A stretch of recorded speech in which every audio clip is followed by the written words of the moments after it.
নমস্কাৰ। ইউটিউবৰ সমূহ দৰ্শকলৈ প্ৰীতি আৰু সম্ভাষণ জনাই মই সফুৰা দত্তই মোৰ ইউটিউব চেনেল জ্ঞানৰ সফুৰালৈ আপোনালোকক স্বাগতম জনাইছোঁ। আজি মই ব্যাকৰণৰ এটি বিষয়বস্তু বাছি লৈছোঁ, সেইটো হৈছে নৃত্যবিধি আৰু সত্ৰবিধি। আৰু এইটো খুবেই প্ৰয়োজন, যিসকল ছাত্ৰ ছাত্ৰীয়ে হাইস্কুল শিক্ষান্ত পৰীক্ষা আৰু উচ্চতৰ মাধ্যমিক শিক্ষান্ত পৰীক্ষাত বহিব, সেইসকল ছাত্ৰ ছাত্ৰীৰ কাৰণে খুবেই প্ৰয়োজন। এতিয়া মই নৃত্যবিধি আৰু সত্ৰবিধি কাক বোলে সংজ্ঞাবোৰ দি যাম আৰু তাৰ নিয়মাৱলীবোৰ দি যাম। নৃত্যবিধি, যি বিধি মতে দন্ত্য নয় মূৰ্ধন্য ণত পৰিণত হয় সেই বিধিকে নৃত্যবিধি বোলে। নৃত্যবিধিৰ প্ৰধান নিয়মবোৰ হৈছে একেটা পদতে থকা ৰি, ৰ আৰু মূৰ্ধন্য ষৰ পাছত থকা দন্ত্য ন মূৰ্ধন্য ণ হয়। যেনে ঋণ, তৃণ, বৰ্ণ, কৰ্ণ, কৃষ্ণ, বিষ্ণু, জীৰ্ণ, বৰষুণ ইত্যাদি। তাৰ দ্বিতীয় নিয়মটো হৈছে একেটা পদতে থকা ৰি, ৰ আৰু মূৰ্ধন্য ষৰ পাছত দন্ত্য নৰ মাজত স্বৰবৰ্ণ ক বৰ্গ বা প বৰ্গৰ কোনো বৰ্ণ বা উৎকৃষ্ট জ ৰ ব্যৱধান থাকিলে দন্ত্য ন মূৰ্ধন্য ণ হয়। যেনে কৃপণ, ৰাৱণ, ৰুক্মিণী, গ্ৰহণ, পাষাণ, কৰুণ ইত্যাদি। তাৰ তৃতীয় নিয়মটো হৈছে মূৰ্ধন্য ত বৰ্গৰ কোনো বৰ্ণৰ লগত যুক্ত হ'লে দন্ত্য ন মূৰ্ধন্য ণ হয়। সেইটোৰ উদাহৰণ হৈছে ঘণ্টা, কণ্টক, পিণ্ড, কণ্ঠ, বিষণ্ণ, অণ্ড, দণ্ড ইত্যাদি। তাৰপাছত চতুৰ্থ নিয়মটো হৈছে উত্তৰ, দক্ষিণ, চান্দ্ৰ, পৰা, নাৰ, ৰাম আদি শব্দৰ পাছত থকা অয়ন শব্দৰ দন্ত্য ন মূৰ্ধন্য ণ হয়। যেনে উত্তৰায়ণ, চান্দ্ৰায়ণ, পৰায়ণ, ৰামায়ণ ইত্যাদি। পঞ্চম নিয়মটো হৈছে প্ৰ, পূৰ্ব, অপৰ আদিৰ পাছত থকা অহ্ন শব্দৰ দন্ত্য ন মূৰ্ধন্য ণ হয়। যেনে প্ৰাণ, পূৰ্বাহ্ন, অপৰাহ্ন ইত্যাদি।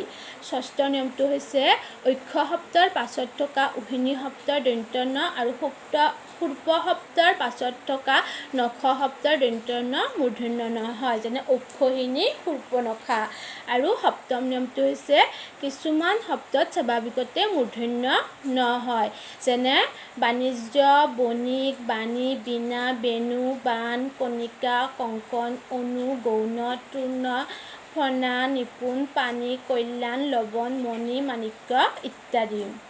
তাৰপাছতে নৃত্যবিধিৰ এইখিনি নৃত্যবিধি কেনেকৈ সাধিত হয় তাৰে নিয়মবোৰ এইখিনিয়ে। তাৰপাছতে আহিছে নৃত্যবিধিৰ পাছত সত্ৰবিধি। সত্ৰবিধি মানে হৈছে যি বিধি মতে দন্ত্য স মূৰ্ধন্য ষ হয় সেই বিধিয়ে সত্ৰবিধি। যি নিয়ম মতে দন্ত্য সটো মূৰ্ধন্য ষত পৰিণত হয় সেইটো নিয়মৰ বিধিটো হৈছে সত্ৰবিধি।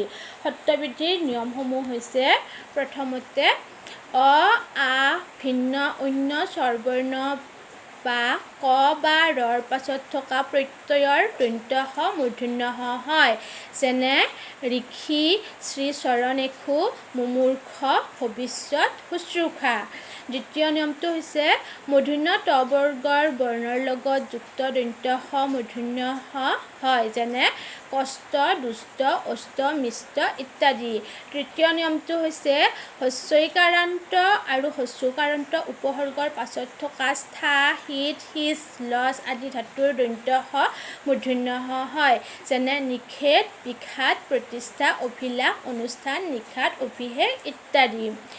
তাৰপিছত চতুৰ্থ নিয়মটো হৈছে ভূমি, গো, অংগু শব্দৰ পাছত থকা স্থ আৰু দন্ত্য স আৰু যুধিষ্ঠিৰ শব্দৰ পাছত থকা স্থিৰ শব্দৰ দন্ত্য স মূৰ্ধন্য ষ হয়।